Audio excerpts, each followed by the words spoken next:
Przechodzimy do trzeciego punktu w naszym webinarze, którym są procesy rekrutacyjne. No i tak, według naszego raportu czas trwania procesu rekrutacyjnego się skrócił. W 2020 roku odsetek procesów rekrutacyjnych, które zamykają się w ciągu miesiąca, wzrósł z 74% do 80%. Wciąż 1/5 procesów, a dokładnie 19%, zamyka się w ciągu tygodnia. Więc te prognozy jakby są dobre. Natomiast czy oznacza to, Dominik, że świadomość pracodawców na temat właśnie prowadzenia sprawnych procesów rekrutacyjnych faktycznie wzrasta, jak ty to widzisz? Mam wrażenie, że tak, chociaż nadal stanowi to pewne wyzwanie. Widzimy to szczególnie firm, które wchodzą dopiero na polski rynek, które są gdzieś tutaj, może tworzyć jakiś oddział. Te schody komunikacyjne bardzo często tworzą się w momencie tłumaczenia, na przykład czym jest B2B w Polsce, dlaczego nie oferowanie go pracownikom, którzy chce się zatrudnić też na stałe, może być jakiś problem w rekrutacji. Ważne jest również to, żeby każdy proces rekrutacyjny miał swojego opiekuna, może być to hiring manager, CTO, rekruter, żeby decyzje zapadały szybko, tak? Zarówno po otrzymaniu CV przez potencjalnego kandydata, jak i po rozmowie rekrutacyjnej. No w branży IT trzeba działać bardzo szybko, ponieważ istnieje duża szansa granicząca z pewnością, że kandydat rozmawia nie tylko z nami, ale również z innymi firmami. Jeżeli gdzieś tam jego poziom jest sensowny, no to na pewno będzie miał kilka ofert na stole. No i wtedy musimy, jeśli nasza oferta jest jedną z dwóch, to super, ale może być jedną z 3, 4, 5, 10, więc warto tu się spieszyć, żeby gdzieś tam tych ofert konkurencyjnych było troszeczkę mniej.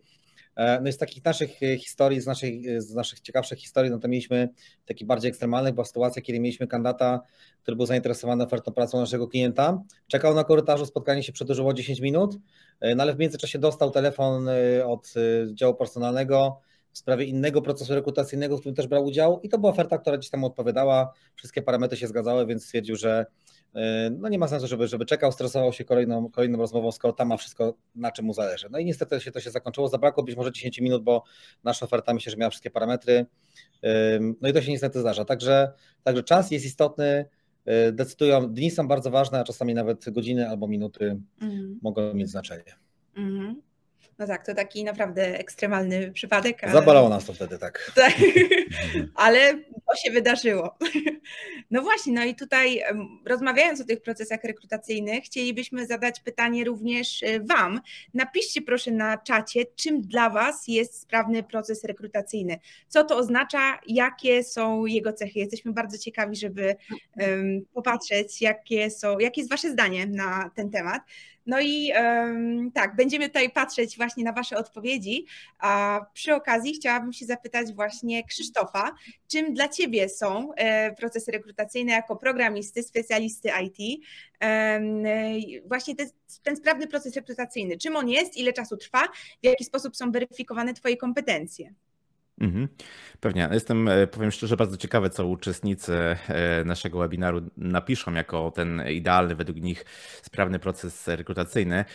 Ja tutaj może dodam jeszcze do tego, co powiedział Dominik, że oprócz czasu bardzo często liczy się też jakość tej oferty. I ja faktycznie mam taki swój ulubiony, wymarzony proces rekrutacyjny, który no z pewnością zaczyna się od dobrej oferty. I to oczywiście może być jakiś kontakt telefoniczny, mailowy, LinkedInowy od rekrutera, albo też znalezienie po prostu dobrej oferty pracy. A co to znaczy dobra oferta pracy? No taka, która pozwala mi zrozumieć, w jakim otoczeniu będę pracował, nad jakim projektem, prawda, z jakimi technologiami, co będę robił na co dzień, na jakie wynagrodzenie mogę liczyć, czyli takie podstawowe rzeczy, które oczekiwałbym, że w tej ofercie się znajdą, bądź też w przypadku rozmowy z rekruterem po prostu takie rzeczy powinny paść.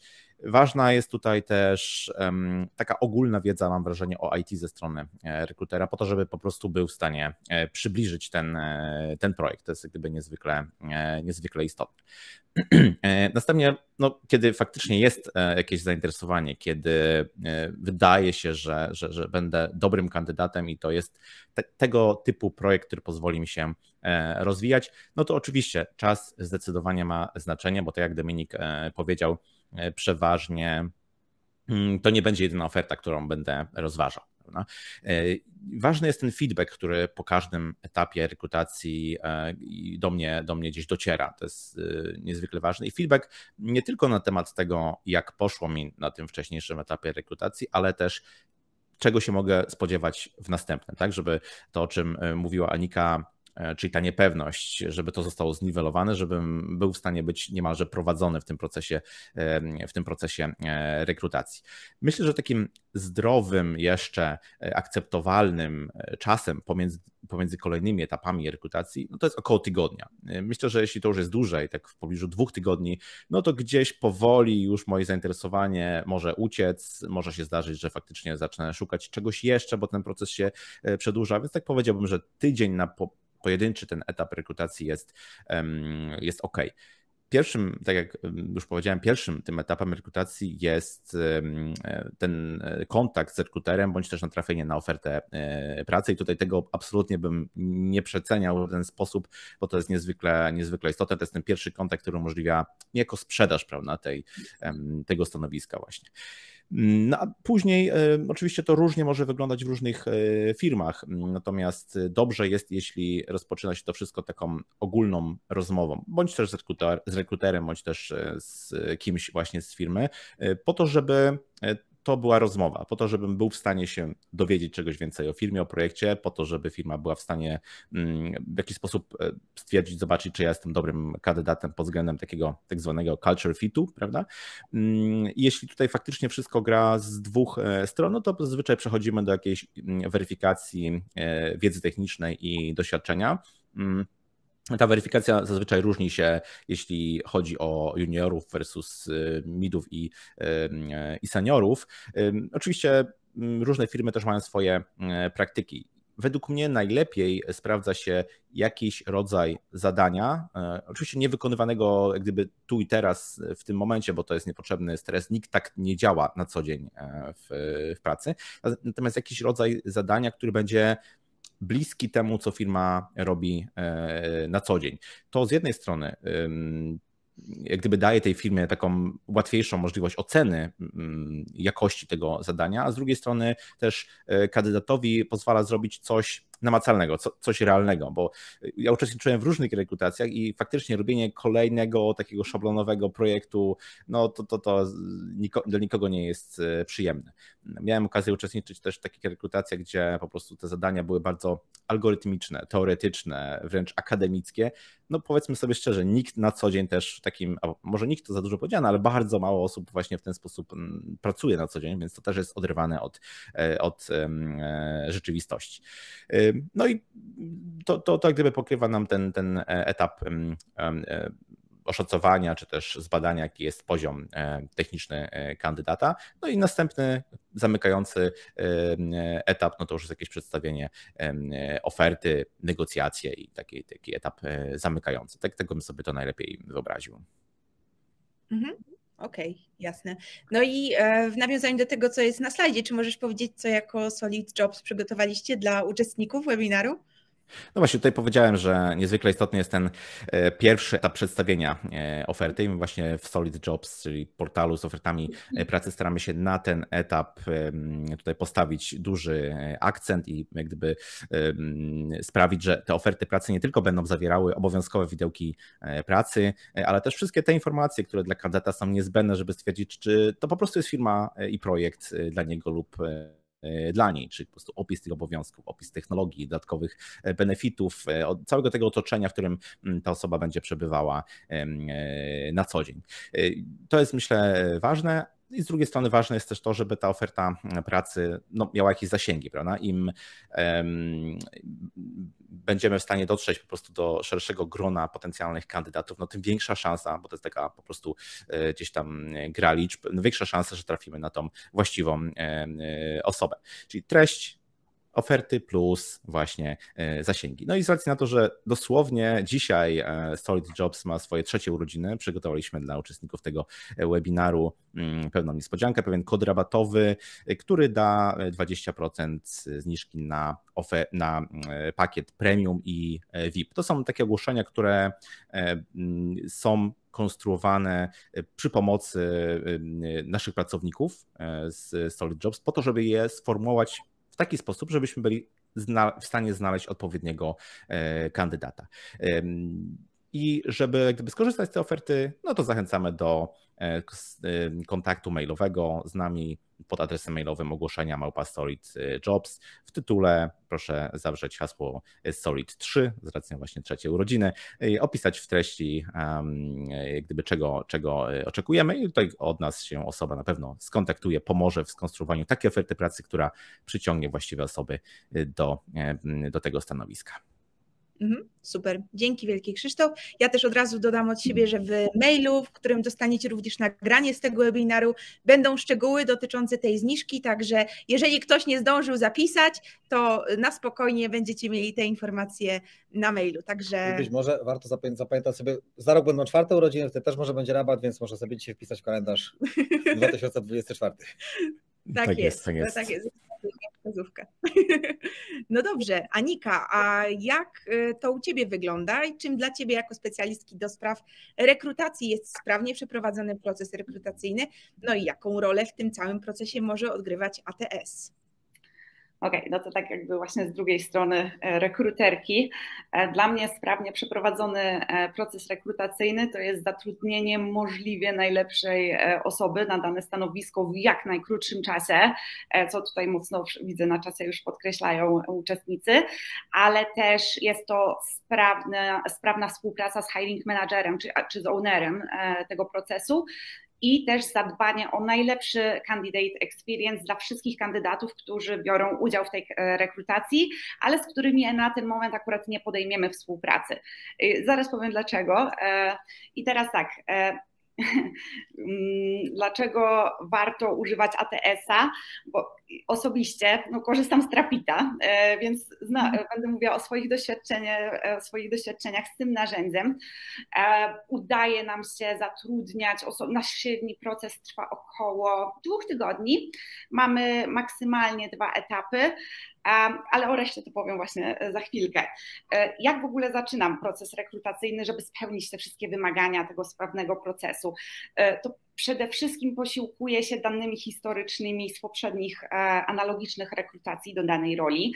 W Traficie mamy na ten moment podstawowe raporty, ale muszę zdradzić, myślę, że mogę, że za 2-3 miesiące wprowadzamy naprawdę wypasiony, i tu mówię bardzo obiektywnie jako rekruterka, wypasiony moduł raportowy, gdzie będzie można naprawdę poprzeć się danymi i zobaczyć, jak możemy usprawniać swoje rekrutacje coraz lepiej, gdzie było wąskie gardło, jaka była średnia na danym etapie kandydata, dlaczego był odrzucony, ile było tych powodów odrzuceń i dzięki takim danym możemy sobie skonstruować coraz lepszy proces i zidentyfikować te obszary, które są do poprawy, ale też te obszary, które działają fajnie, bo nie zawsze wszystko trzeba zmieniać tylko dla samej zmiany.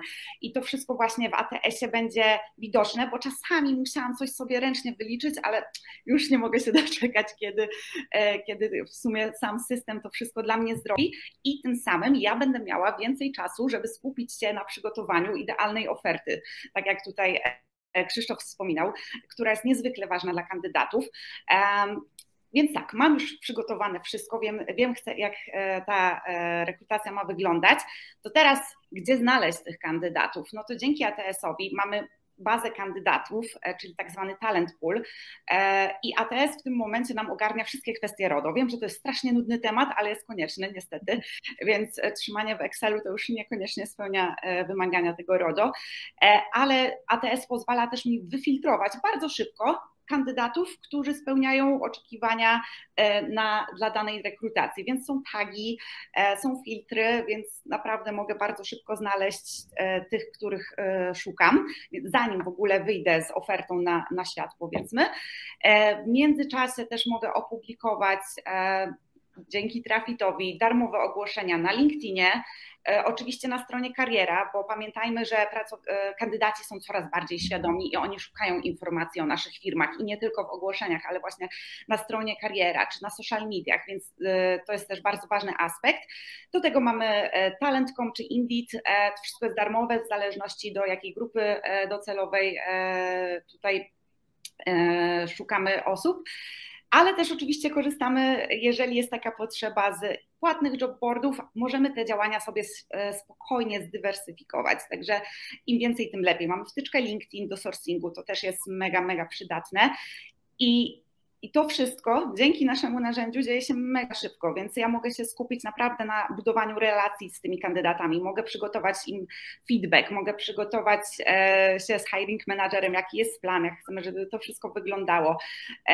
Dlatego mogę takie powtarzalne czynności sobie powierzyć mojemu narzędziu za sprawą kilku kliknięć, a skupić się na człowieku, bo tak naprawdę w rekrutacji chodzi o człowieka. Dlatego to narzędzie nas nie wyręcza, ale nas wspiera. I właśnie wspiera nas również i nam zaoszczędza czas, bo możemy sobie przygotować szablony ogłoszeń i formularzy aplikacyjnych. Wiadomo, że to ogłoszenie za każdym razem będzie troszeczkę inne, ale w momencie, kiedy sobie weźmiemy podstawę takiego ogłoszenia, którą już mamy, zaoszczędzimy czas i możemy podejść do tego bardzo kreatywnie i znaleźć i wypisać punkty, które trafią do tych idealnych kandydatów, których szukamy. Więc jesteśmy w stanie poświęcić czas, żeby dobrze sprecyzować, kogo my szukamy, zamiast pisać to ogłoszenie od nowa i ciągle to od nowa, bo jak już stracimy na to czas, to nam się nie będzie chciało być kreatywnym i nie będzie nam się chciało wymyślać jakichś nowych rzeczy.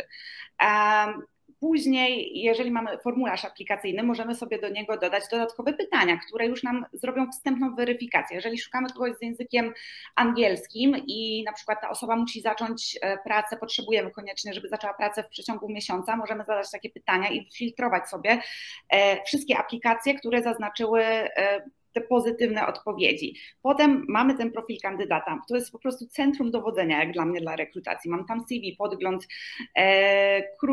taki skrócony, mam możliwość dodawania notatek, mam możliwość tagowania i oznaczania moich hiring managerów bądź ludzi, którzy biorą udział w tej rekrutacji, żeby ta komunikacja szła sprawnie, żeby właśnie było szybko, żeby nie było wąskiego gardła, żeby ten feedback, słuchaj, spójrz na tego kandydata. Czasami hiring managerowie nie mają ze mną lekko, bo ja tam im cały czas wpisuję te notyfikacje, ale no słuchaj, musisz spojrzeć, więc ich atakuję, bo w ATS-ie ich oznaczam, a oni dostają powiadomienie mailowe, więc się nie ukryją, nawet jeżeli tam nie siedzą w tym narzędziu. Dlatego uwielbiam ten profil kandydata, bo później też mogę zostawić sobie informacje na przyszłość, właśnie budować na podstawie profilu kandydata tą naszą bazę kandydatów, którą będę mogła szybko wyfiltrować, więc znowu ten czas, który możemy poświęcić na feedback, na rozmowy z kandydatami. No i właśnie wracając do feedbacku, szablony wiadomości, automatyzacja. Ja bez nich bym nie była w stanie rekrutować, bo ja muszę dać feedback. Inaczej uważam, że no nie da się przeprowadzić sprawnie rekrutacji z szacunkiem do kandydata i nie bójmy się tego, że to jest szablon i że to jest automatyczne. My możemy to spersonalizować, możemy dodać elementy jak imię, nazwisko, data, czy też jakikolwiek element taki spersonalizowany. I też pamiętajmy, że sucha informacja, nawet jeżeli widzimy, że to jest automacja, jest lepsza niż cisza, niż żadna informacja. Więc możemy sobie to przygotować i na przykład jeżeli chcemy, niestety odrzucamy kandydata z jakiegoś powodu, możemy sobie już wybrać zdefiniowany powód, ale później otwieramy to okienko i dopisujemy konkretnie dlaczego. Więc to też trochę jak ten szablon ogłoszenia daje nam taką bazę, gdzie my możemy to spersonalizować jak chcemy. To naprawdę nam zaoszczędza czas. Kandydaci są szczęśliwi, bo wiedzą na każdym etapie, co się dzieje. W momencie, kiedy u nas wpada aplikacja, ja się nie muszę martwić, mogę spać spokojnie, że kandydat wie, że ja się do niego odezwę w przeciągu 24 godzin z feedbackiem, co dalej. Dlatego ta automatyzacja to jest dla mnie wybawienie w rekrutacji i bardzo mam nadzieję, że dla kandydatów również będzie, bo inni rekruterzy zaczną z tego korzystać. No jest jeszcze wiele naprawdę innych korzyści przy rekrutowaniu z ATS-em, ale no, mamy ograniczony czas. To takie jeszcze krótkie podsumowanie. Patrząc na dane z raportu, wiemy, że najbardziej pożądany przebieg procesu rekrutacyjnego składa się z 3 kluczowych elementów. Po pierwsze, proces rekrutacyjny ma maksymalnie 2 etapy. Weryfikacja kompetencji odbywa się podczas rozmowy technicznej, a podpisanie umowy następuje maksymalnie po 2 tygodniach od momentu otrzymania przez pracodawcę CV kandydata. Także takie jest to nasze podsumowanie. Ale tutaj zanim przejdziemy do kolejnego tematu, jeszcze chciałabym, Mikołaj, Ciebie podpytać, czym procesy rekrutacyjne różnią się od siebie w zależności od poziomu seniority kandydatów? Jak wyglądają procesy rekrutacyjne, w których biorą udział juniorzy? Czy mógłbyś coś o tym opowiedzieć? Wydaje mi się, że rekrutacja i zatrudnianie juniorów to jest inna dyscyplina sportowa zupełnie. To tutaj chyba pracodawcy mierzą się z odwrotnym wyzwaniem, czyli nie brak kandydatów, ale nagle 300 kandydatów, którzy się zgłaszają na stanowisko juniorskie bądź stażowe. I to jest duże wyzwanie, bo to jest dużo pracy, jeśli chodzi o selekcję tych kandydatów. I kolejnym wyzwaniem dla pracodawców jest to, że tu, jak powiedział Krzysztof, junior na początku jest inwestycją, więc jeżeli pracodawca nie jest przygotowany na przyjęcie juniora, to prawdopodobnie ta inwestycja będzie porażką dla obu stron i dużym rozczarowaniem. I teraz to, co chciałbym powiedzieć, to ciekawe, że firmy do nas przychodzą nie jako do firmy szkoleniowej, bo my się zajmujemy edukacją, ale firmy, które do nas przychodzą, to mówią tak, potrzebujemy 15 Javowców, tak? I to na zaraz. I dzięki temu, że my mamy dość dużą skalę nauczania, to potrafimy na takie odpowiedzi, na takie zapytania odpowiadać i generalnie mamy dwie strategie. Pierwsza strategia jest taka, że my wśród naszych absolwentów potrafimy zidentyfikować naprawdę tych ponadprzeciętnych, wybijających się również z zaangażowaniem i wtedy ta firma zamiast 300 CV dostaje 5, z których naprawdę to już jest trudny wybór, kogo wziąć na stanowisko juniorskie. A druga strategia jest taka, ale to dotyczy już firm większych. Mamy akurat teraz dużą współpracę z jednym z polskich banków, gdzie ona się opiera na takim wewnętrznym reskillingu, czyli bank miał zbyt duże zatrudnienie w działach, które powiedzmy sobie za chwilę będą zautomatyzowane, a zbyt małe zatrudnienie w działach IT. I my taki wewnętrzny reskilling przeprowadzamy wśród samych pracowników. Super projekt, który pokazuje też, jak może być fajny, wykorzystany do employer brandingu, ale też do takiego przesunięcia z działu do działu.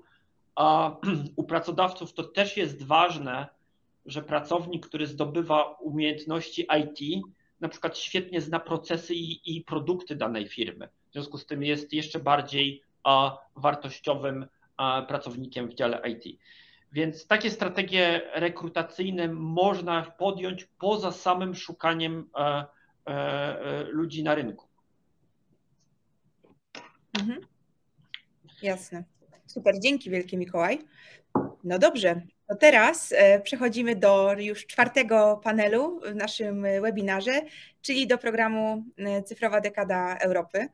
Specjalistów IT w Polsce stale brakuje i według najnowszych badań Państwowego Instytutu Ekonomicznego ta luka w tym momencie wynosi 147 000 osób i przed całą Europą stoją bardzo ambitne cele, a mianowicie właśnie program Cyfrowa Dekada.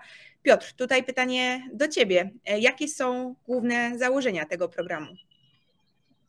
Ja przede wszystkim chciałbym Wam polepszyć może humor, bo pierwsza sprawa jest taka, że pandemia pokazała, że szeroko rozumiani specjaliści ICT, czyli telekomowi, ale też i IT będą bardzo potrzebni. Co więcej, zauważyła to Unia Europejska i transformację cyfrową umieściła w najnowszej perspektywie do 2027, mówię tu o środkach, jakie będą wydatkowane, tuż za transformacją energetyczną, co oznacza, że naprawdę Komisja Europejska, kraje członkowskie zaczęły bardzo patrzeć poważnie na cyfryzację. No i właśnie 14 grudnia zeszłego roku, decyzja bardzo świeża, decyzja Parlamentu Europejskiego i Rady Europy, zapadła decyzja, że stworzono taki właśnie dokument Droga ku cyfrowej dekadzie, gdzie zapisano cele, jakie ma osiągnąć cała Unia Europejska, ale w tym również oczywiście kraje członkowskie do 2030 roku. No i wśród te cele można podzielić na 3 obszary. Cyfryzację usług publicznych, czyli wszystkie usługi najważniejsze muszą być w roku 2030 najpóźniej dostępne całkowicie online dla wszystkich obywateli Unii Europejskiej.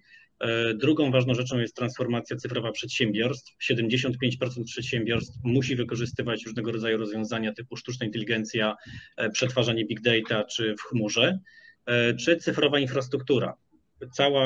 Obszar całej Unii Europejskiej, również w tym Polski oczywiście, musi być pokryty zasięgiem sieci 5G oraz do każdego domu musi być doprowadzony światłowód. To jest 2.30. No i ostatni ten punkt, 4 umiejętności, celowo go tutaj zostawiłem na koniec, bo dotyczy właśnie wprost specjalistów. Z jednej strony jest mowa, że 80% społeczeństwa musi mieć podstawowe umiejętności cyfrowe, natomiast praktycznie podwojeniu musi ulec liczba specjalistów z niecałych obecnych 9 milionów do 20. I gdybyśmy przeszli dalej na kolejny jeszcze slajd, i jeszcze kolejny, także do tego wrócimy za chwilkę, to chciałem wam pokazać, że Polska znajduje się na samym końcu w rankingach Unii Europejskiej. Tutaj jest akurat dane z Eurostatu w zakresie udziału specjalistów ICT w całkowitym zatrudnieniu, czyli mamy pulę około powiedzmy 19 milionów zatrudnionych w Polsce, aktywnie pracujących, no z tego 3,5% to jest około 500 tysięcy, niecałe 600 tysięcy to są specjaliści ICT. To oznacza, mówiąc krótko, że w 2030 w Polsce powinno być około 1,5 miliona specjalistów, czyli musimy zdecydowanie zwiększyć liczbę specjalistów z obecnych powiedzmy niecałych 600 na 1 500 000. To oznacza, że co roku, gdybyśmy do tego 1,5 miliona mieli dojść, liczba specjalistów powinna zwiększać się o około 150 tysięcy. To jest, słuchajcie, dzisiaj 30% obecnego rynku specjalistów ICT. Mówiąc krótko, będą szły ogromne środki finansowe, takich, których jeszcze nie było ani w Polsce, ani w Unii Europejskiej, wydatkowane na cyfryzację. Więc będzie ogromne zapotrzebowanie na specjalistów i również zapotrzebowanie na szkolenia, na rekrutację, na reskilling czy upskilling, czyli zmianę również, podnoszenie swoich kompetencji, ale również zmianę stanowisk, na przykład z biznesowych na bardziej IT. W związku z tym ta cyfrowa dekada bardzo mocno pomaga nam również jako Polsce stać się bardziej cyfrowym krajem. Mhm. Super, dzięki wielkie, Piotr. No i właśnie tutaj, Mikołaj, teraz pytanie kieruję w Twoją stronę, bo jako szkoła IT, jakie wy możliwości widzicie, aby Polsce udało się osiągnąć te cele?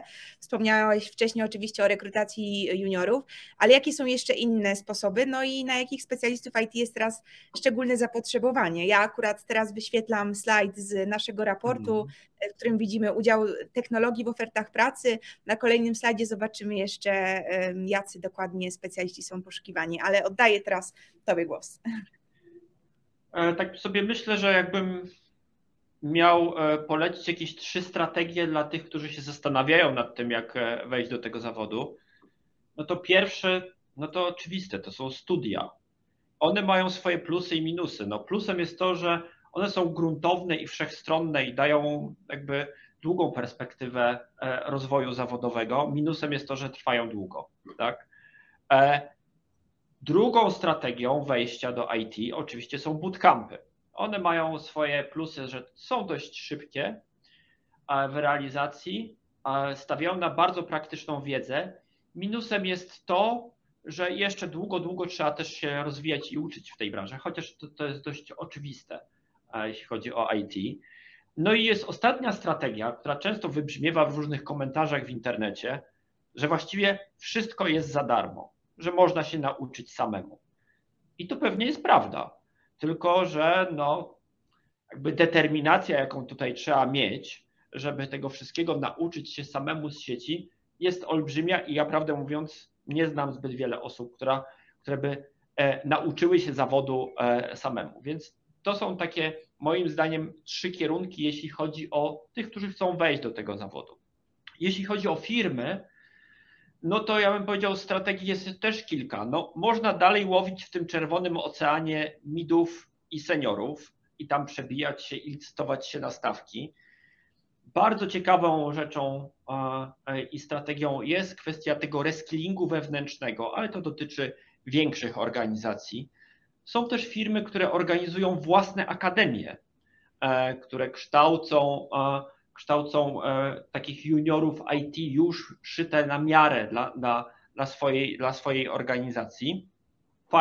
Fajna perspektywa, by też zdobycia pracowników. No i ostatnia rzecz, która mi się wydaje, no to jest też to, co wspomniałem, czyli sięganie po tych dobrych absolwentów bootcampów, tak?